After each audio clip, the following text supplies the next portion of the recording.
बोलो सत्य सनातन धर्म की जय। राम कृष्ण भगवान की जय। श्री शंकर भगवान की जय।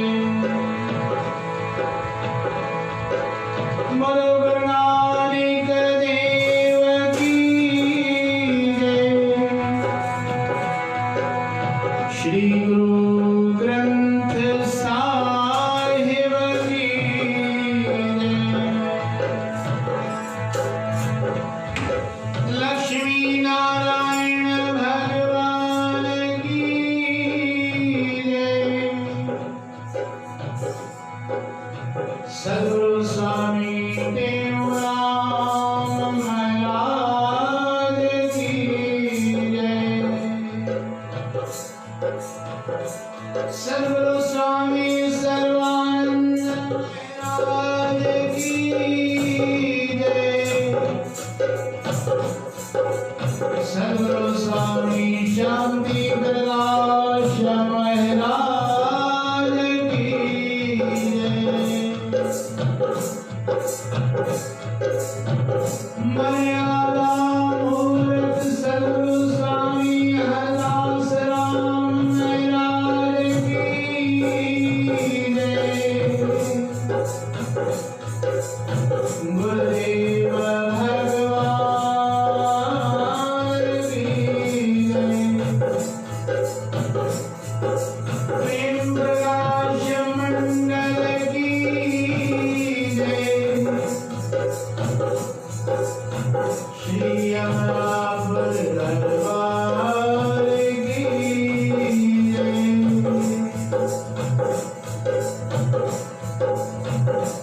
लाल घाटी सवई जो झूले झूले झूलेला। बोलो गंगा मैया की जय। भारत मंडल की जय। गौ माता गंगा माता की जय।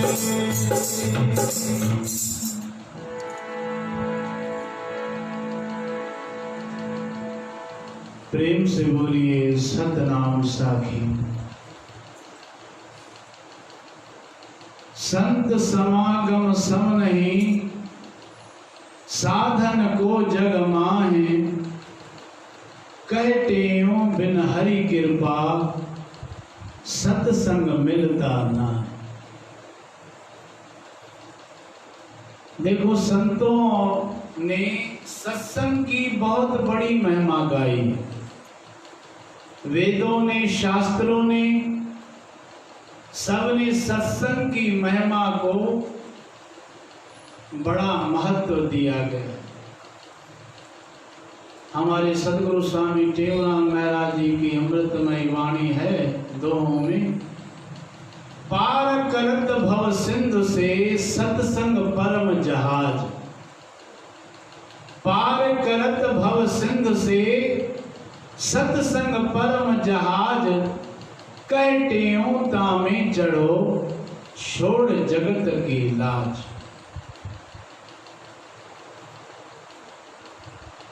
सत्संग का सुधरिया भला, जैसा कागज टाटका। रजब गुर प्रसाद, मिट गया अंग लाट। देखिए सत्संग की महिमा बहुत बड़ी है। एक बार की बात है, महर्षि वशिष्ठ जी और ऋषि विश्वामित्र जी दोनों की आपस में भेंट हुई। दोनों ऋषियों की आपस में जब भेंट हुई तो ज्ञान चर्चा आरंभ हो गई। क्योंकि जहां संत संत से मिलता है वहां तो परमात्मा की बात होती, ईश्वर की बात होती, केवल अध्यात्मिक की बात होती। किराने वाले से मिलेगा तो केवल किराने की बातें करेगा, कपड़े वाला कपड़े वाले से मिलेगा वो केवल वही बातें करता है। लेकिन संत जब संत से मिलता है तो केवल उस हरि चर्चा होती। गुरबाणी में आया, संत मिले कुछ सुनिए कहिए, मिले असंत मस्त कर रहे। जब संत कोई मिले ना तो कुछ ना कुछ बोलना चाहिए, ज्ञान बढ़ेगा और वो हमको बताएंगे। तो जब दोनों की आपस में भेंट हुई वशिष्ठ जी और विश्वामित्र, तो ज्ञान चर्चा आरंभ हो गई। जब ज्ञान चर्चा आरंभ हो गई तो चर्चा करते करते सत्संग के बात पर आए। तब विश्वामित्र कहने लगे, वशिष्ठ जी इस संसार में सर्वश्रेष्ठ क्या है? विश्वामित्र कहने लगे कि सर्वश्रेष्ठ है तप, क्योंकि तप से सब कुछ प्राप्त कर सकते।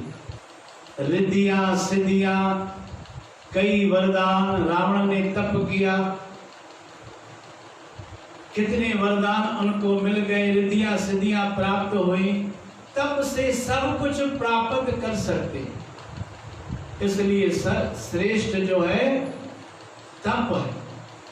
तब विश्वामित्र की बात सुन करके वशिष्ठ जी महाराज कहने लगे कि तप श्रेष्ठ है लेकिन सर्वश्रेष्ठ नहीं। सर्वश्रेष्ठ महाराज सत्संग है, क्योंकि सत्संग से ऊपर और कुछ नहीं। क्योंकि जहां पर सत्संग होता है वहां परमात्मा खुद आकर के विराजमान होते। जहां पर गुरु की चर्चा होती है वहां सदगुरु स्वामी टेवराम महाराज खुद आकर के विराजमान होकर के और कृपा बरसाते रहते, रहमत बरसाते। तो जहां भी प्रभु की चर्चा हो, जहां भी सत्संग हो, जहां भी उस परमात्मा की वलियाई जस महिमा गाई जाए, और वो सत्संग सबसे ऊंचा है, सर्वश्रेष्ठ, सबसे श्रेष्ठ है। वशिष्ठ कहने लगे नहीं, सर्वश्रेष्ठ सत्संग है। अब निर्णय कौन करे? अब दोनों की आपस में बहस हुई तो उनका निर्णय करने के लिए विचार किया कि अब क्या किया जाए। तो उन्होंने कहा, शिव जी शिवलोक में आए तो उन्होंने कहा, भाई आप दोनों ऋषि हो। ब्रह्मा जी ने भी जवाब दिया। आखिर भगवान ने कहा कि भाई इन प्रश्नों का उत्तर चाहिए तो आप पाताल लोक में शेषनाग महाराज जी के हैं, शेषनाग के यहाँ जाओ, वही आपका निर्णय और समाधान करें। तब विश्वामित्र अपने तपस्या के बल से और वशिष्ठ जी भी अपने उस योग बल से पाताल लोक में पहुंचे, जहां पर शेषनाग महाराज पाताल लोक में सुंदर सिंहासन पर विराजमान थे। वहां वशिष्ठ जी और विश्वामित्र जी दोनों आकर के जैसे ही उनके निवास स्थल पर आए तो शेषनाग ने कहा, आओ ऋषिराज, आओ महर्षि। उनको आसन दिया कि महाराज आइए, आसन ग्रहण करिए और बताइए दास ये क्या सेवा करें, आपका कैसे आना हुआ। आज मेरे बड़े अहोभाग हुए जो आपके पावन ऋषियों के दर्शन प्राप्त हुए। मेरे तो अहोभाग, तब विश्वामित्र जी कहने लगे, शेषनाग जी, हम आपके पास एक समाधान लेकर के, वो ये है कि मेरे विचार से सर्वश्रेष्ठ तपस्या है, तप से बड़ा कोई और कुछ श्रेष्ठ नहीं। और वशिष्ठ जी महाराज कह रहे हैं कि सत्संग सर्वश्रेष्ठ है। तो अब इस समस्या का समाधान लेकर के आपके पास आए, आप निर्णय करें। जब शेषनाग जी ने सुना तो उनका निर्णय करने के लिए शेषनाग कहने लगे, भाई वो तो ठीक है, लेकिन आपकी समस्या का समाधान करेंगे, लेकिन हमारे सर पर जो पृथ्वी धारण की हुई है तो हमको थोड़ा सोचने विचारने दो, क्योंकि आप ऋषि हो तो आपको सही सही उत्तर मिले।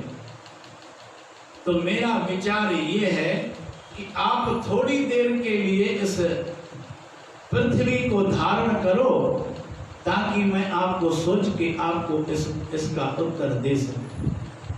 विश्वामित्र ने कहा, ठीक है महाराज, लेकिन जल्दी बताइएगा। तो विश्वामित्र जी तैयार हो गए। शेषनाग ने कहा, आओ, आकर के अपना सर इस पृथ्वी पर। जैसे ही शेषनाग ने पृथ्वी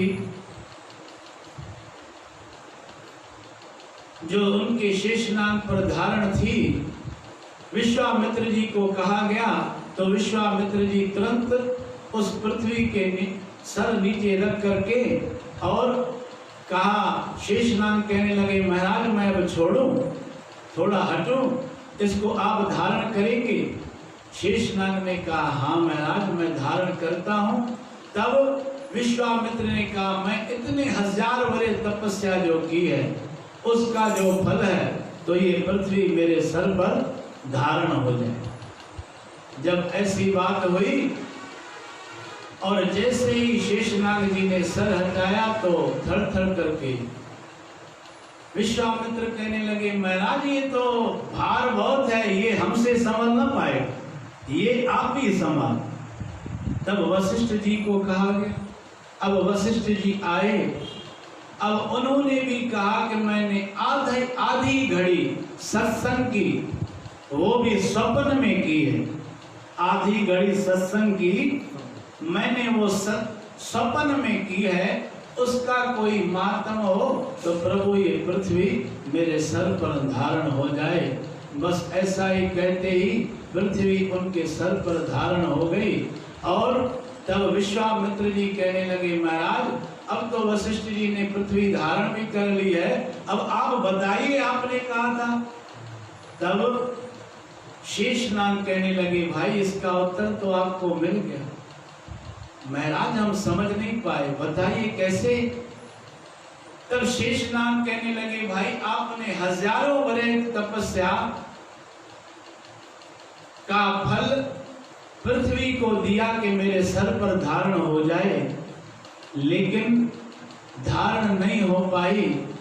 लेकिन इन्होंने एक आधी घड़ी, वो भी स्वप्न में सत्संग की तो ये पृथ्वी धारण उनके सर पर हो गई।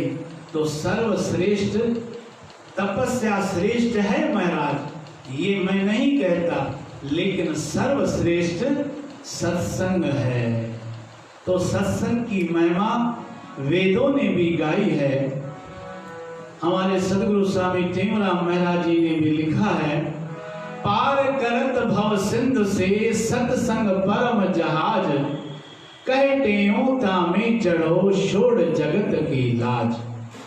सत्संग से सतगुरु मिले, सतगुरु से निज ज्ञान, कहते निज ज्ञान से मिल है पद निर्वाण। तो आइए सत्संग की महिमा गाते हुए और सत्संग का जस कीर्ति गाते हुए एक प्रसंग आता है राजा हरिश्चंद्र जी का। तो राजा हरिश्चंद्र जी जब उनकी शादी हुई राजा हरिश्चंद्र की जब शादी हुई तो तारामती से हुई। वो तारामती, लेकिन उसका बचपन से आश्रम में जाकर के सेवा करने का नियम था उसका। राजा हरिश्चंद्र की पत्नी, जो कि अभी पत्नी बनी है, लेकिन उसका बचपन से नियम था, रोज वो सतयुग का समय था तो प्रातः काल सत्संग हुआ करता था। महर्षि सत्संग करते थे और सब आकर के सत्संग श्रवण करते थे, लेकिन वो सत्संग सूर्य उदय होने से पहले ही समाप्त हो जाता था। लेकिन तारामती का नियम था, बचपन से ही वह वहां पर झाड़ू लगाती, उस आश्रम में पानी का श्रृंगार करती, फर्श बिछाती और ऋषि के लिए आसन बिछाती और सब कुछ सत्संग की व्यवस्था बना दी। प्रातः 3 बजे उठ करके ये सेवा करती थी और 4 बजे, ठीक राइट 4 बजे से सत्संग आरंभ हो जाता था। 45 मिनट का सत्संग होता था, महर्षि करते थे और उसके बाद 10 मिनट भगवत नाम कीर्तन होता था। ये केवल 55 मिनट का सत्संग करते और ये नियम उसका बचपन से ही था। लेकिन एक बार की एक घटना क्या घटती है, आइए इस भजन के माध्यम से इस पावन कथा का श्रवण करें।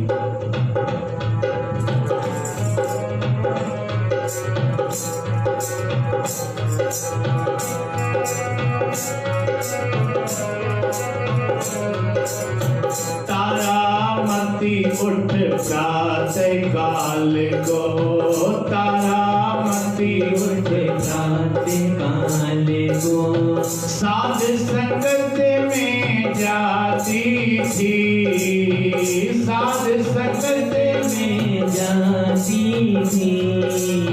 तारामती उठ प्रातः काल को, तारामती उठ प्रातः काल को, साध संगत में जाती थी, साध संगत में जाती थी। बचपन से था ने वो सीखा, बचपन से था ने वो सीखा, निस दिन रोज निभाती थी, निस दिन रोज निभाती थी, और निस दिन रोज निभाती थी, निस दिन रोज निभाती थी, निस दिन रोज निभाती थी, निस दिन रोज निभाती थी, निस दिन रोज निभाती थी, निस दिन रोज निभाती थी। तारामती उठ प्रातः काल को, साध संगत में जाती थी, तारामती उठ प्रातः काल को, साध संगत में जाती थी। झाड़ू से कर लीप चौक कर, पानी भर कर लाती थी, झाड़ू से कर लीप चौक कर, पानी भर कर लाती थी, पानी भर कर लाती थी, पानी भर कर लाती थी। साध संगत के लिए अपने, साध संगत के लिए अपने, हाथ से फर्श बिछाती थी, साध संगत के लिए अपने, अपने हाथ से फर्श बिछाती थी। तारामती उठ प्रातः काल को साध संगत में संगत में जाती थी।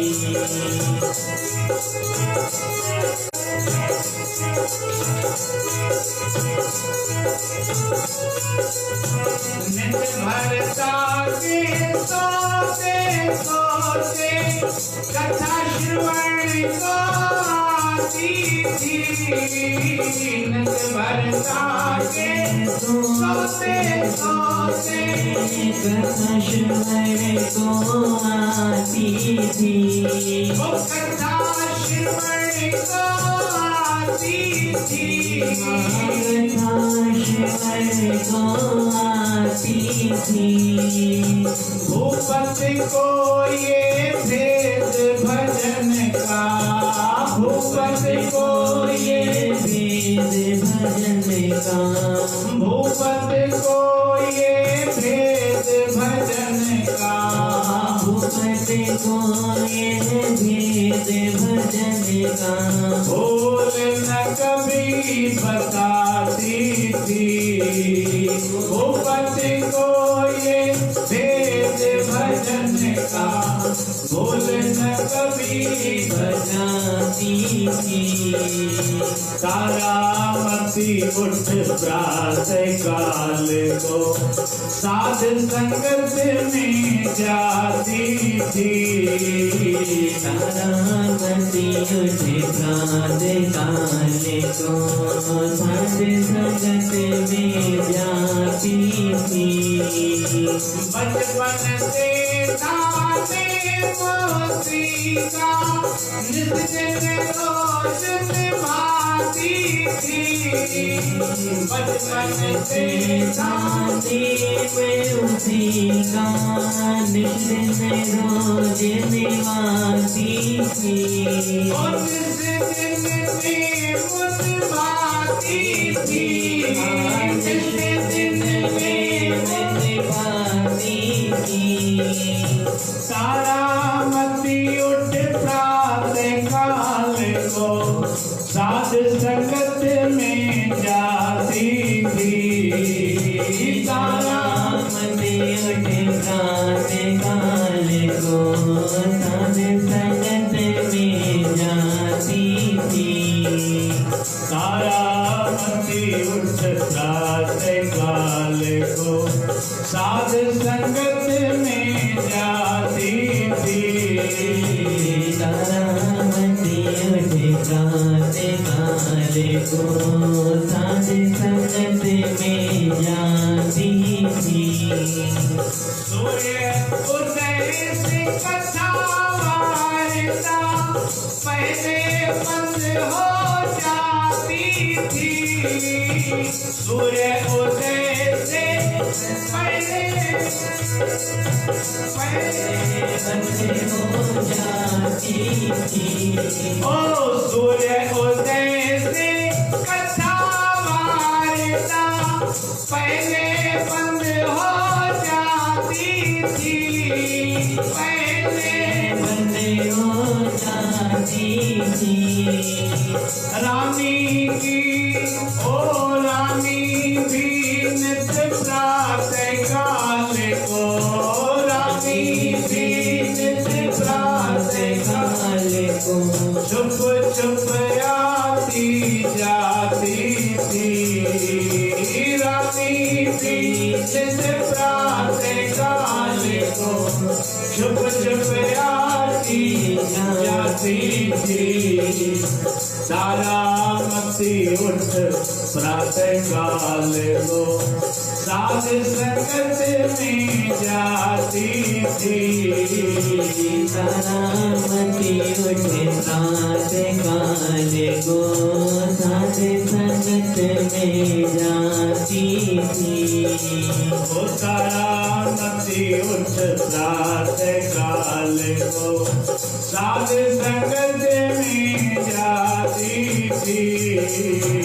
तारामती उठे प्रात काल को साध संगत में जाती थी। तो इस प्रकार से उसका नियम था बचपन से। उसके बाद जब उसकी शादी हो गई राजा हरिश्चंद्र से, तभी भी तारामती ने उस नियम को तोड़ा नहीं। वो नित्य 3 बजे उठ करके और सोच स्नान करके 3 बजे ही आश्रम में पहुंच जाए। उसके लिए जल श्रृंगार करके और 4 बजे जैसे सत्संग आरंभ हो, वो उस कथा श्रवण करने के लिए नित्य नियमित शादी के बाद, विवाह के बाद भी उसका नियम ये चलता है। लेकिन उसने कभी अपने पति राजा हरिश्चंद्र को बताया नहीं, और राजा हरिश्चंद्र भी इस बात से अभेद था, पता नहीं था उसको। वो क्यों पता नहीं था? क्योंकि राजा हरिश्चंद्र आधी रात तक तो ऐश अशरत करता था, नाच गाने सुनता था, और नृत्य नाच गाने सुनते सुनते आधी रात के बाद तो सोता था। और जब 2 बजे सोएगा राजा हरिश्चंद्र तो फिर उठेगा अमृत वेले नहीं। लेकिन तारामती राजा को सुला करके और सेवा पूरी करती थी। जब राजा को नींद आ जाती थी तो ये चुपचाप उठती थी और उठ करके तैयार होकर के सीधे उस ऋषियों के आश्रम में पहुंच जाए और वहां सेवा करके कथा श्रवण करके फिर वापस आ जाए। और सूर्य उदय होने से पहले ही कथा बंद हो जाती थी। तो जब घर अपने महल में आकर के पहुंचती थी तो राजा उसके बाद ही उठता था। तब उनके लिए उनको उठाती, उनके लिए संदूक रखे, पानी रखे, जैसे आप स्नान करना चाहो वो सारी सेवाएं तारामती अपने हाथों से पति की भी करती। लेकिन पति को इस बात को मालूम नहीं था। कैसे?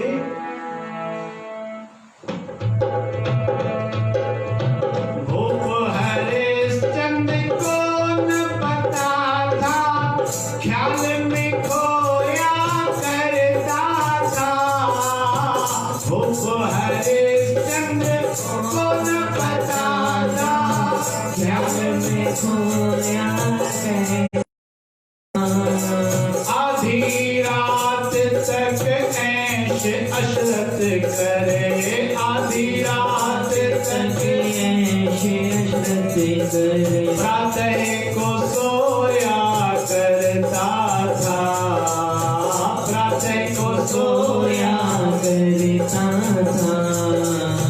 तारामती उठ प्रातः काल को साध संगत में जाती थी।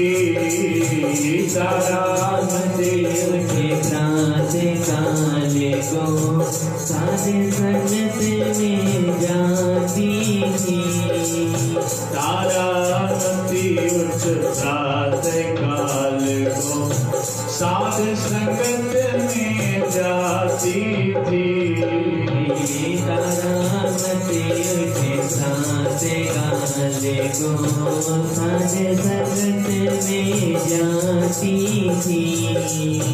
एक दिन चौक उठा तो देखा नारी की खटिया खाली है।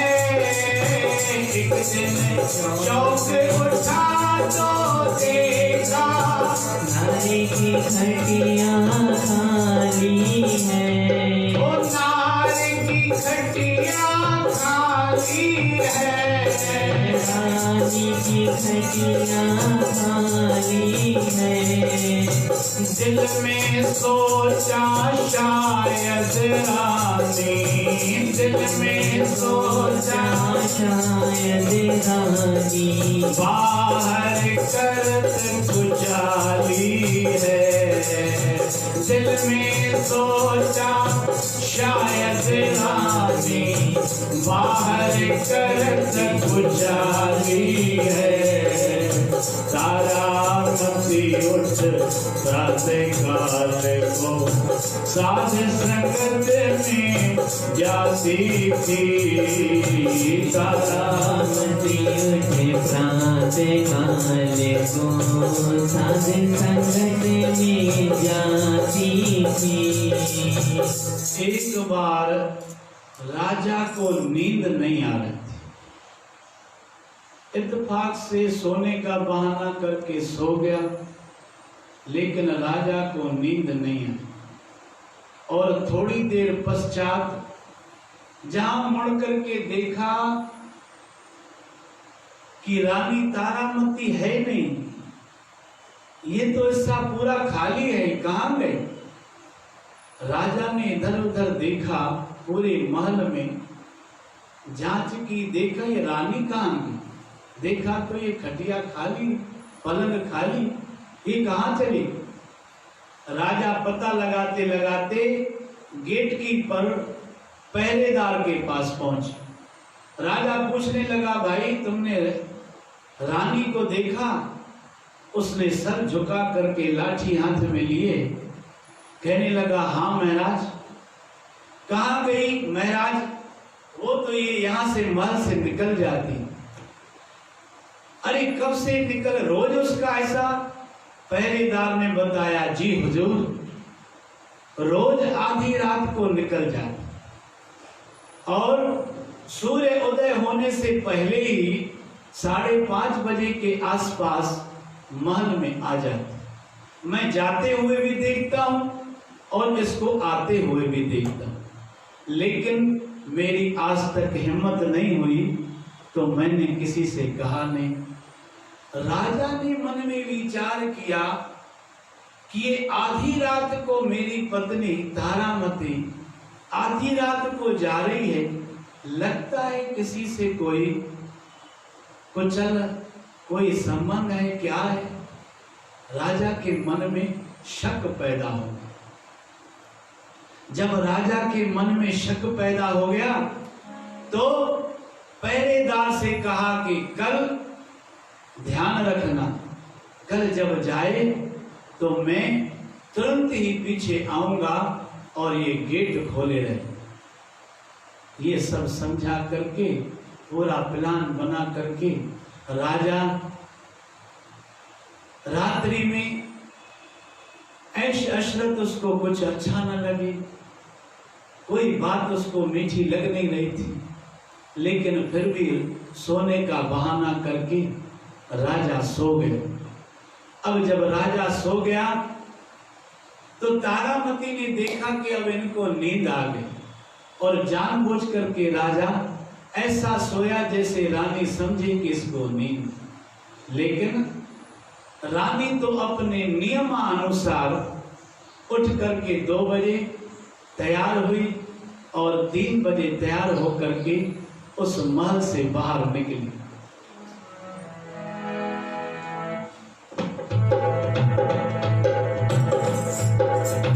लेकर लाठी चला महल से, नारी का पता लगाने को। लेकर लाठी चला महल से, रानी का पता लगाने को। जब रानी निकल गई तब राजा भी दबे दबे पांव उसके पीछे पीछे आया, लेकिन जब पहरेदार से रानी निकल गई तब राजा महल के दरवाजे पर उस पहरेदार से, महाराज ये अभी गए। तब उसी की लाठी लेकर के राजा ने विचार किया कि अगर ये कहीं कुचलन कर रही होगी तो ये लाठी तो हमको दे। गुस्सा तो बहुत था और पहरेदार से लाठी लेकर के अब नार का पता लगाने के लिए राजा हरिश्चंद्र पीछे पीछे दबे पांव चलने लगा। लेकर लाठी चला महल से, नारी का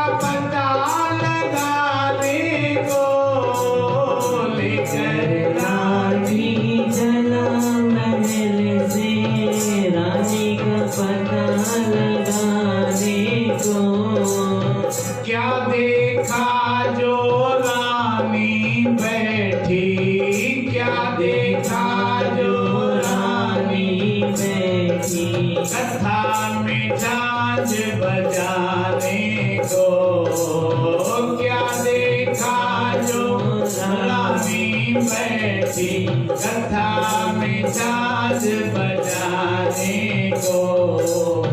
तारामती उठ प्रातः काल को साध संगत में जाती थी। तारामती उठे प्रातः काल को साध संगत में जाती थी। भूपत भी एक छुप छुप चपल तारामती की छुपाए लियो। भूपत भी तारामती की छुपाए लियो।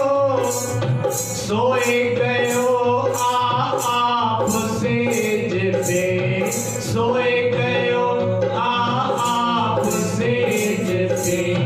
बाहर शोर छिपाए दियो। सोए गयो आप सेज पे, बाहर शोर छिपाए दियो। तारामती उठ प्रातः काल को साध संगत में जाती थी। तारामती उठे प्रातः काल को साध संगत में जाती थी। तो राजा जब लाठी लेकर के नार का पता लगाने के लिए दबे दबे पांव चलने लगा, क्या देखा कि रानी तो महर्षि के आश्रम में आई। अरे यहाँ तो सेवा कर रही।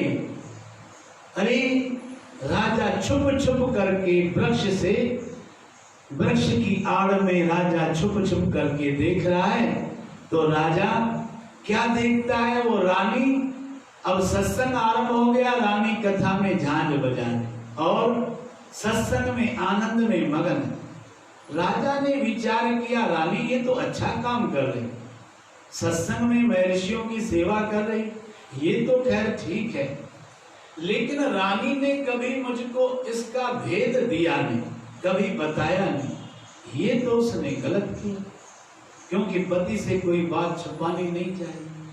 और तब राजा के मन में एक सुझाव आया।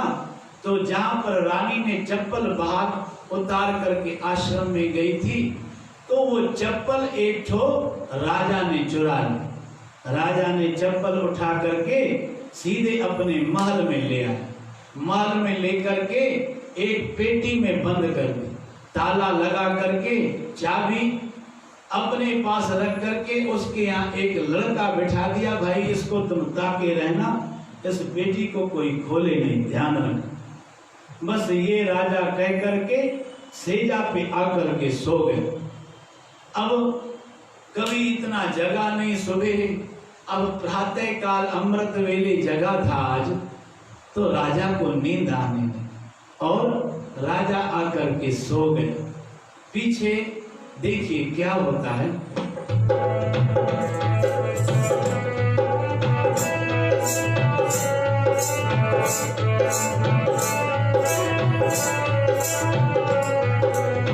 रानी देख न चप्पल चौकी, भूप यदि सुन पाएंगो। रानी देख न चप्पल चौकी, भूप यदि सुन पाएंगो। ओ भूप यदि सुन पाएंगो, जीते जी मोहे चिता, ओ जीते जी मोहे चढ़ा चिता पे, चौमुख आग लगाएंगो। जीते जी मोहे चढ़े चिता पे, चौमुख आग लगाएंगो। तारामती उठ प्रातः काल को साध संगत में जाती थी। तारामती उठे प्रातः काल काले को साध संगत में जाती थी। ओ तारामती उठ प्रात काल को साध संगत में जाती थी। जब राजा आकर के सो गया तब उधर का हाल सुनिए। जैसे ही रानी सब सेवा करके समाप्त करके सत्संग कथा वार्ता समाप्त हुई, सत्संग समाप्त हुआ तो सब चलने लगे अपने अपने घर। रानी भी तैयार हुई बाहर जाने के लिए। देखा तो चप्पल एक है ही नहीं। अरे अब क्या करें? रानी ने विचार किया अगर ये चप्पल नहीं मिला और राजा को पता चला, अभी राजा ने कुछ ही दिनों पहले गिफ्ट दी थी और राजा की दी हुई गिफ्ट ये विदेश से मंगाई चप्पल, अगर ये चप्पल मेरे को नहीं मिली और राजा ने इत्तेफाक से पूछ लिया तो उससे झूठ तो बोलूंगी नहीं, लेकिन ये सारा भेद खुल जाएगा। अब क्या करूं? अगर ये राजा को पता चला तो मुझे जिंदा जला दे, जिंदा चिता पे चढ़ा दे। अब रानी घबरा गई, क्या करूं? तो सीधे महर्षि के पास आई, संतों के पास आई, गुरु के पास आई। महंत जी, गुरु जी, दरअसल बात ये है कि मेरी एक चप्पल आज नहीं मिली। आप कृपा करो, उस परमात्मा को अरदास करो, उस ईश्वर को अरदास करो, प्रार्थना करो, क्योंकि प्रार्थना में बड़ी ताकत होती। संतों ने उसकी बात, उसको दुख की बात सुनी। आज भी देखिए, आज भी संकट की घड़ी हमारे भारतवर्ष में चल रही है, महामारी की घड़ी, लेकिन प्रार्थना में बड़ी ताकत है।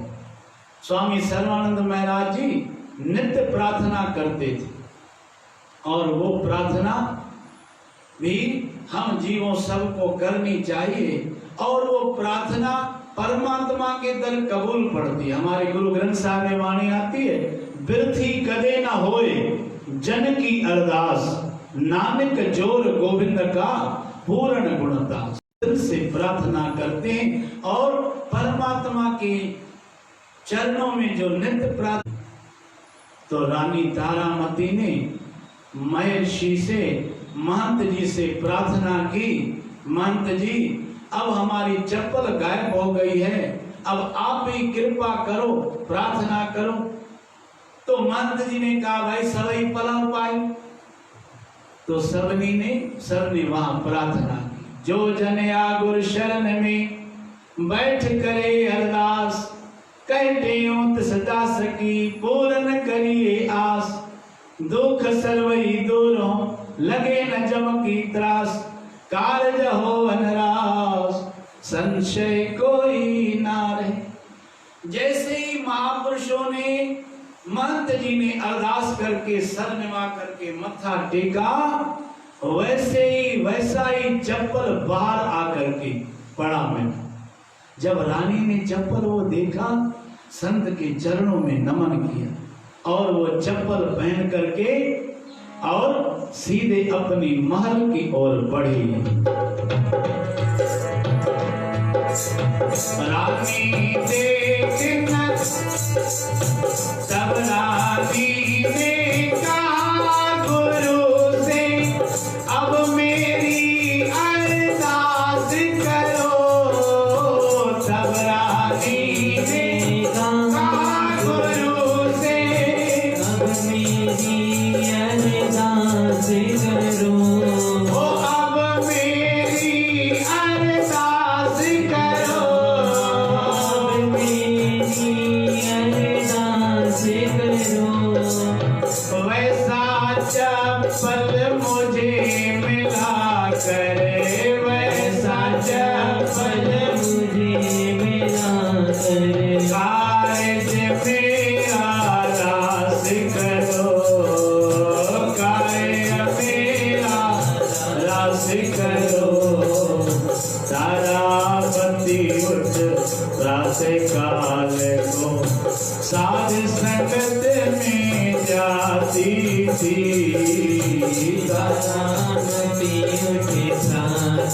काले को साध संगत में जाती थी।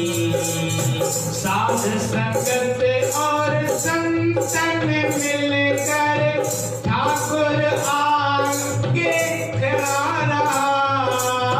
साध संगत और संतन मिलकर ठाकुर आगे अरदास पड़ा। ठाकुर आगे होए खड़ा। ठाकुर आगे होए खड़ा। हाथ जोड़ अरदास करी। हाथ जोड़ अरदास करी। ओ हाथ जोड़ अरदास करी। हाथ जोड़ अरदास करी। तब वैसा चपल आए पड़ा। तब वैसा चपल आए पड़ा। ओ तारामती उठ रात काल को साध संगत में जाती थी। तारामती उठ रात काल को साध संगत में जाती थी। तब रानी को देख महल में भूख बड़ा हैरान हुआ। तब रानी को देख महल में भूख बड़ा हैरान हुआ। भूख बड़ा हैरान हुआ। भूख बड़ा हैरान हुआ। साध संगत की महिमा सुन कर। साध संगत की महिमा सुन कर आप भी श्रद्धावान हुआ। साध संगत की महिमा सुन कर आप भी श्रद्धावान हुआ। तारामती उठ प्रात काल को साध संगत में जाती थी। तारामती उठ प्रात काल को साध संगत में जाती थी। अब जब रानी आश्रम से चल करके महल में पहुंची और राजा को उठाया। राजा जैसे ही नींद से उठा तो उसकी दृष्टि उनके पैरों पर पड़ी। देखा तो चप्पल। रानी को तो दोनों हैं। जब दोनों चप्पलें देखी राजा हैरान हुआ। जब राजा को हैरानियत हुई तो उन्होंने रानी से पूछा। लेकिन राजा ने पहले उस लड़के को बुलाया कि भाई चप्पल देखे। अब राजा ने उस लड़के को बुला करके उस पेटी से चप्पल देखी तो वही चप्पल तो यहाँ पे भी पड़ा। अरे ये चप्पल दूसरा इसके पास कैसे है? तब राजा ने आश्चर्य से रानी से पूछा तो सच बताओ रानी, ये क्या बात है? चप्पल तुम्हारी मैं चुरा के लाया था, वो मेरे पास अभी पड़ी भी है, लेकिन वैसा ही चप्पल तुम्हारे पास कहां से? कहे ये तो सब उस सत्संग की महिमा है, ये तो सत्संग साध संगत की महिमा। तब रानी ने सारी उसको बात हकीकत बताई कि ऐसी ऐसी बात थी, चप्पल नहीं मिल रहा था और संतों को, महंत जी को, गुरु को हमने अरदास की, उन्होंने सब संगत को वहीं खड़े करके अरदास करवाई और सबने बदव प्रार्थना की और वैसा ही चप्पल मिल गया, मैं यहाँ पहन करके आ गई। तब राजा कहने लगा, रानी वो तो चलो ठीक है, लेकिन तुम सत्संग में जाती हो, लेकिन ये तुम अकेले अकेले क्यों जाती थी? अब आज के बाद है शेषर सब बंद। अब आज के बाद सवेरे मैं भी तुम्हारे साथ में चलूंगा और ऋषियों के साथ चल करके मैं भी सेवा करूंगा, तुम भी सेवा करना। और श्रद्धावान राजा हो गया और कहने लगा जिस ऐसे गुरु की कृपा से वैसा ही चप्पल मिल गया तो राजा को बड़ी श्रद्धा बढ़ गई। रानी से कहने लगा तारामती अब आज के बाद तुम अकेली नहीं जाओगी, मैं भी तुम्हारे साथ सत्संग में चला करूंगा, नित्य सत्संग श्रवण कथा श्रवण करके और इस मन की मैल को दूर करता रहूंगा, अंतःकरण को निर्मल करता रहूंगा। आखिरी पंक्ति में कह रहे साध संगत की महिमा भारी सब ग्रंथों ने गाई है। साध संगत की महिमा भारी सब ग्रंथों ने गाई है।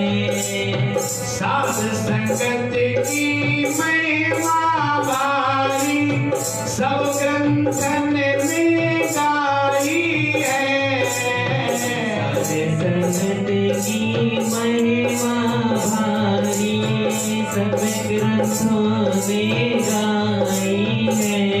ओ प्रेम किया प्रहलाद जिसने, प्रेम किया प्रहलाद जिसने मोक्ष गति दिन पाई है। प्रेम किया प्रहलाद जिसने मोक्ष गति दिन पाई है। तारामती उठ प्रातः काल को साध संग जाती थी। तारामती उठ प्रातः काल को साध संगत में जाती थी। बचपन से जाने वो सीखा निश्चिन में मन बाती थी। बचपन से जाने वो सीखा निश्चिन में निवासी थी।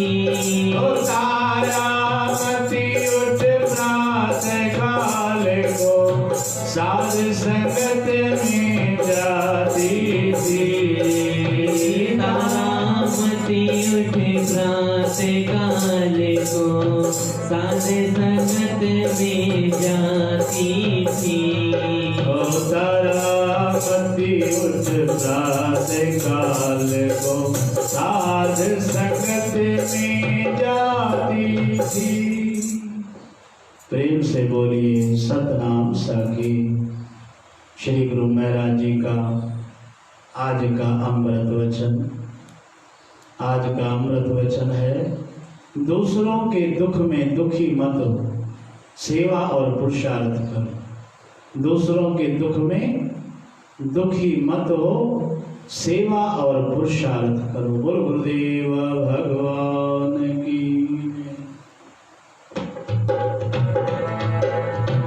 आशवंदी गुर तो धर आई, तुम बिन ठौर न खाई राम। तुम हर दाता तुम हर माता, मेरी आश बुझाई राम। पाए पलों में तेरे प्यासी, आय से समझाई राम। तन मन धन अरदास करो मैं, तन मन धन अरदास करो मैं। मांगत नाम सनेरा, नाम तुम्हारा सागुण कर सा, धोए सा पाप सवेरा। कहे लोक तीन में, कहे स्वामी तुम लोक तीन में। आवागमन मिटाएगा, कहे स्वामी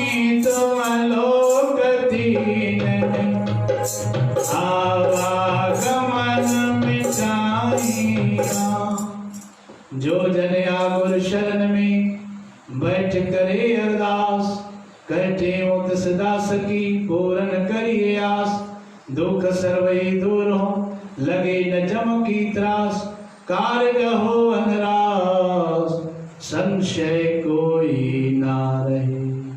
गुरुदेव भगवान की सभी चौ धर्म की अधर्म का प्राणियों में